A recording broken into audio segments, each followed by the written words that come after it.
Radio Wey. My guest, as I say, is Darryl Kempster from Nulife. Darryl, your arrival has met with much interest. Lots of people emailing in saying, when are you going to be on? Not surprisingly, I have to say. Now, you describe yourself on your own website, or the Nulife website, as an indigo child, a natural gifted psychic healer, a possessor of 6 C's, and a raw food advocate. So pretty much loads to talk about today. Welcome. Thank you. Now, clearly you're a very spiritual person, but were you always a spiritual person, or is this something that's happened to you in the last few years? I think I pretty much started off being quite spiritual from a young age, but then I made the fatal mistake of saying to people what I could do when I was at school, and Right. that whole perception of society basically made me think that I was living with a curse. Right. Up until I think I was about 26, and then I started to sort of, reopen that door. It was something that never left me, but all through what I was going through in my life, ups and downs and stuff. And then one day I was just like, well, it's obviously here for a reason. And then I opened that door, and it pretty much changed my life. We've had other people on the show over the years that have talked about mediums, that have talked about how, as a young child, that, as you say about it being a curse, as a young child, it's a frightening thing to experience if you are psychic and you do see things and you see spirits, and if you have no one to actually hold your hand and take you through that must be a very terrifying thing as a young child. It was, yeah. It's just because there was no basis for comparison. Like, nobody saw what I saw, and I thought that was strange. That I thought people had a limited vision. Like, why can't you see this? But people were just like, oh, you're weird. So,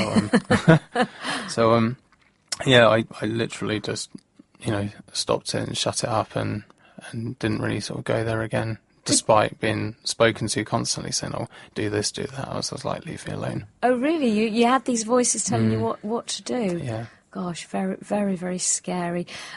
Nulife is your business that you've set up in 2010. What spearheaded that arrival then? It's actually the actual concept idea for Nulife is a very strange story, but we've kind of moved on to focusing on natural health with food, sort of nutritional therapy, spiritual growth and development, and sort of natural healing. Mm-hmm. So there's a big thing in the world now where people are looking for alternative ways out. The medical industry are, sort of pushing a pill for an ill concept. Mm-hmm. There's other advocates of raw food that are saying one disease, one solution, and a lot of it comes down to a lifestyle balance. And we're just trying to push this sort of natural thing just to get people optimum health. It's quite a mixed bag, isn't it? Because I know on your website that, as well as offering Reiki and other sort of spiritual sessions, you also have like a tanning service and a beauty therapy treatments and things like that. Are you not worried that the spiritual message might somehow get blurred or get lost by offering all these other sort of like superficial sort of physical elements to your business? I think with things like spray tans and stuff like that, there's still a market out there for people who, everyone sort of knows that beauty is only skin deep and what you look like from the exterior doesn't matter. However, the world hasn't caught up with that yet. We do offer these services because if you give somebody a spray tan, I've had them before for modelling and whatnot, your self-confidence, you just look healthier, you look better, and it instantly can transform your thinking, the way that how your body looks. You look more toned. It's a real quick win, really. So, yeah, I sort of see that actually. Yeah, I can see how that might work.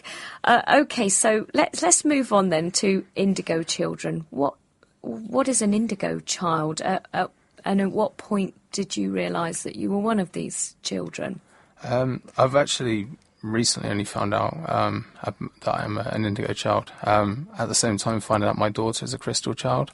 From what I can understand, I don't have the vast amount of information. It's the first generation of super psychics are indigo children, and they kind of have this warrior mentality where they're going through breaking down old systems in life that don't serve a purpose and stuff like that, followed by crystal children who have like a heart energy and a love energy, where they will follow the indigo children and basically lay the path for how the world is going to be, and then opening the doors for rainbow children who are coming in the future, and that's how consciousness is going to be for the world in the future. So indigo children are sort of breaking barriers as well. They're sort of like changing the way we think in this world. Is that right? Yeah, they have a problem with authority and stuff like that, and I've often, at school, I was terrible at school. I could go with that as well.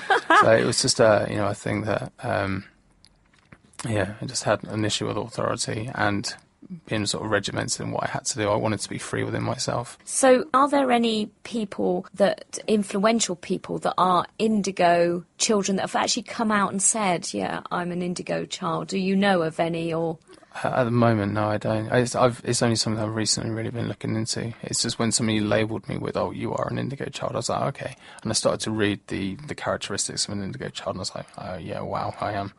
Wow. Just how I sort of function in my life and stuff like that. So in your 20s, did you think to yourself, right, I know that I'm psychic, so I'm going to start using it for the good of other people? Or was it just a gradual thing that, over the years people started telling you should use it? Originally, I guess some sort of people close friends knew. It was easier to encounter with strangers, and they would sort of have like this discomfort about them, and I'd be able to see that, I'd be able to feel that. And then, a relative of theirs who they were holding grief for would come through, and then I was able to pass them on a message which helped to ease that suffering. Yeah. And that's really kind of where it started from, really. You're the second psychic that I've had on the show in a matter of weeks, actually. Vanda Bolton was a guest of mine at the beginning of November. She's both a shaman and a psychic, and she works in a lot of the spiritualist churches. And she said that one of the things that came to her through the spirits is that she needed to use this gift for the better good of others. Is that something that you'd say? Absolutely, yeah. You've got as well. Yeah. Everything, the promotion of all my work is to help other people and sort of help them come through things, that I've been through and stuff like that, because once you come out on the other side, life is much easier, it's much more pleasant, it's easier, and, I can see a lot of, a reflection from myself when I was younger, the struggle that people are in, where they're sort of held and they feel stuck in the mud. And I'm just there to offer a transition through the sort of, to bring them out the other side. A different sort of way. I mean, Vanda was talking about how she gives comfort in a lot of spiritualist churches, and just a message from, a relative that's passed is such a comfort to people. Mm-hmm. You must have found that as well. Yeah. It can obviously instantly upset somebody. You'll bring tears to someone's eyes. You're thinking, oh, whoops, I didn't mean to make you cry in the middle of a nightclub, whatever. But, it does give comfort. Yeah. Because I think people are just generally looking for that reassurance that, either there is something there, or, when relatives come through and to say, oh, there was no pain, there is no pain, everything's forgiven, generally people, I'm wary of the fact that we're actually talking in a hospital right now. And I know that people's minds are, there will be some people that are in St. Peter's and Ashford that are feeling quite frightened about their situation. So it's really good to hear you say that, that pain and the worry of the afterlife, so to speak, is, there is no pain, and, you do go on and into another sphere or another life or whatever. So it's really good to hear you say that. I'm sure some people that are listening will feel quite happy about learning that. OK, well, we're going to take a little break at the moment. You've told me that Parisian Walkways by Gary Moore is one of your favourites. So tell me, what's the relevance of that? Why that? Both my parents are kind of like secret, well, not so much secret, but they're sort of into their rock music. And it's just something that's often been played in the house. It's just a childhood memory. And I know that both my parents are not together now, both individually love this tune for their own reasons, and it's something that, just takes me back to childhood. Now, I know Darryl would really like to listen to the whole version of this, but we didn't actually realise until we put it on that it was like 7 minutes long, so I'm going to have to tune it out, Darryl. I'm sorry about that. That's fine, I was just about to get my air guitar out as well. I think we all were. OK, right, on your website you've got 6 C's. You say you have the 6 C's. Now, what is that? That's why I wrote the 6 C's, because I always can't remember them. One is clairvoyant, which is psychic vision. There's clairaudio, which is hearing. Clairescence, which is smell. The smell is one of the first ones that came to me. I used to smell my grandma's perfume around the house, and I'd never met her, but I kept sort of smelling it in my room and stuff like this. How did you know it was her perfume then? Well, I kept smelling the sweets, Parma Violets, and I kept saying to my mum, I was just like, I keep smelling Parma Violets around the house. And then eventually my mum sort of said, well, there was this perfume called Violet back in the day, and your grandma used to wear that. And I was like, wow. So, there was some... there's a lot of sort of weirdness that happened in that house. I used to hear horses, and eventually one day I went to the reference library, and I sort of pulled this old ordnance survey, and prior to our housing estate being built, literally on the sort of laying a clear map over an old ordnance survey, there was a farm literally situated in our road called Standall's Farm. And so I went back on the microfiche prior to the housing estate being built, and there was an arson attack killing X amount of horses. Wow. Well, that's just sent a bit of a shiver down my neck. And this is one of the things that I was discussing at school. And then people were finding it a little bit freaky. Yeah, too much. Yeah, I'm sure, because kids don't need much encouragement to, like, bully people and pick up on things that are different, do they? Right. You're a published author. Yeah. You contributed to Anusha Healing's Shining a Beacon of Love in Changing Times. Has that encouraged you to write more stuff, and perhaps can we expect a standalone Darryl Kempster book? It's quite funny, actually. A number of different psychics told me that they saw me at a book signing. This was around 2008, 2009. And then when the opportunity came up from Patsy to contribute to the Anusha book, the psychics that sort of mentioned this, I went back to them and said, it's, we've got a book launch on November the 8th, 2010, and, thanks for the advice. And every one of them said, no, this is your own book. So I have a guide that's working with me at the moment who is here to help me write a book. And at the moment I've got 3 different ideas, which are all in draft. I don't know which one's going to come forward. There's also, as well, I'm talking to a publishing company about a mini-series of ebooks, one for nutrition and one for spirituality. So there's things coming in the pipeline. So it could be any number of things. It could be spirituality, it could be nutrition. Because nutrition is another thing that I was just about to get on to. You're an advocate of raw foods. Oh, indeed, yeah. Does that mean you just eat raw foods, or do you eat cooked food of any description? Or I've recently gone back into cooked food, but for the longest time of this year I have been just eating solely raw food. I'd done a diet called 80-10-10, which is 80% carbohydrates, 10% protein, 10% fat, and I'm quite an active person with sort of running and swimming and going to the gym, and I thrived sort of athletically on this diet. Really? So now you're pushing this sort of side of things. I'm just trying to sort of get people to sort of make a little bit of a change, and just even one meal a day. And often, one of the things I'll push will be to change breakfast. If people just have a smoothie or a juice, or just something like that for breakfast, which will just fuel you up for lunch, and then at lunch you can just sort of choose something light, and then just have like a normal dinner. It's just a really good start. So. Are you a gym person as well? Do you go to the gym? I do, yeah. It's only because I need to burn off the energy that I have from eating so much fruits and Yeah. and that sort of thing. I just find myself, I have too much energy. I now run as well, and that started because I couldn't sleep. So I'd literally do a 50-mile round trip to work a 12-hour shift, and then have to run at least 3 miles before even thinking about going to bed. Wow. Just because I had just too much energy. Okay. And I'm actually now fanatical about running. I've become completely addicted to it. To be honest, that's not much different to most runners I know. They're all pretty fanatical. I know people that just are sort of like they're marathon junkies. They just go from one marathon to the other. So I think that's fairly standard. If you get into running, you tend to be like that. So you would recommend, for example, like a smoothie for breakfast.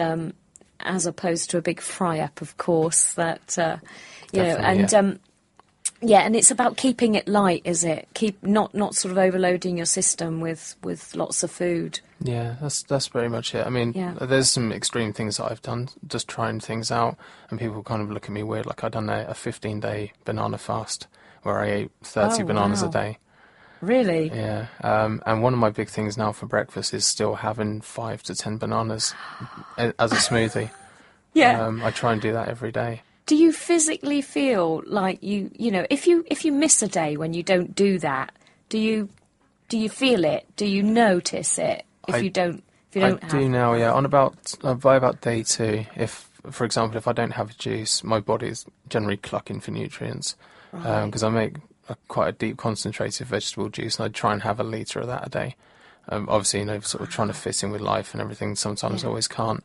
But I generally find after 2 days, I'm sort of clucking, but then by day 3, my body's adjusted and it's like it's forgotten about. It's quite scary how quickly your body can shift and adjust. Yeah.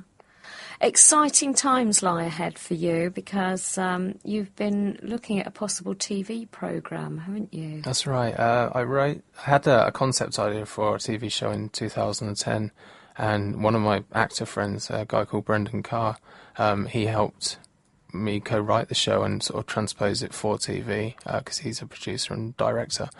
And yeah, we've literally been putting that to work, and recently I can't really say too much, but Sky are kind of dealing with it at the moment. And we're kind of in the pre-production stage now, where everything's about to go to the broadcasters. But yeah. So we could be seeing you on TV before long. Hopefully, yeah. It's just one of those things. We've shot a pilot sizzle.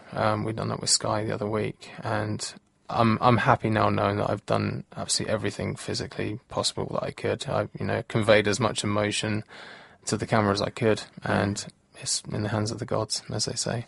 Absolutely. It's exciting times indeed for you. You don't have to be a Deepak Chopra in this world to know that things are changing significantly with regard to spiritualism. That do you find generally that skepticism is starting to recede slightly, and people are much more open to the spiritual side of things? Definitely in my own awareness. I'm not sure whether that's just something I've done where I've pushed these people away who are skeptics, but generally now in my own awareness, I just seem to attract really, really like-minded people, people that are sort of coming through with ideas and how they can make things better and stuff like that. So yeah. I think, we were just talking actually about the 2008 legislation that came in from the government about banning spiritualists and mediums from advertising their services for anything other than entertainment. There's clearly an element there of worry, and although I'm sure you'll agree with me on this, that people do need to be protected from unscrupulous operators. We all know that there are people in the world that claim to be mediums or psychics or whatever, and are not that. But do you think there's a little bit of heavy-handedness going on here, maybe, with regards to spiritual, the banning of people believing in something other than, as we said earlier, the pill being the thing that works, and that's it. I mean, at this stage, I just want to say that we're not advocating people giving up taking pills or anything like that if you've been prescribed medicines, especially as we're sitting here in a hospital. But to believe other things as well and complement them. Do you think there's a little bit of paranoia running around here? Possibly. I mean, there's enough rumours that the military are using psychics. Really? Apparently so. To do what for them? Generally, one thing that I sort of have heard through my experiences is that they'll use psychics to create like a look-in view. So they'll basically try and find out where enemy safe houses are and stuff like this, and try and get a reading on certain locations. So if that is true, then they already know about the powers, and of course, Yeah. And of course, the army related to the government, of course. Absolutely. I think that's probably the double-sided coin there.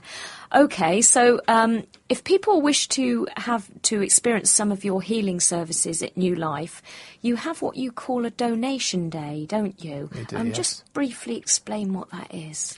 It's basically, I think, just try and get people, sort of interested in it, or, if people are thinking, oh, okay, maybe I'll try it, or, I don't know. The fact is, is it all a load of nonsense? Is he fake? Yeah. Then come and try it out. I'll put my money where my mouth is, kind of thing. And come down, have a donation thingy. It is a donation service. It is completely free. However, donations will ensure it. How it continues on running. Yeah. And stuff. So yeah, we do that once a month from High Wycombe, and that's open to anybody. Right. So if people want to find out a bit more about you and what you offer at Nulife, you've got a website, haven't you? You'd like to tell us what that is? Sure, it's www.nulife-group.com. Thank you very much.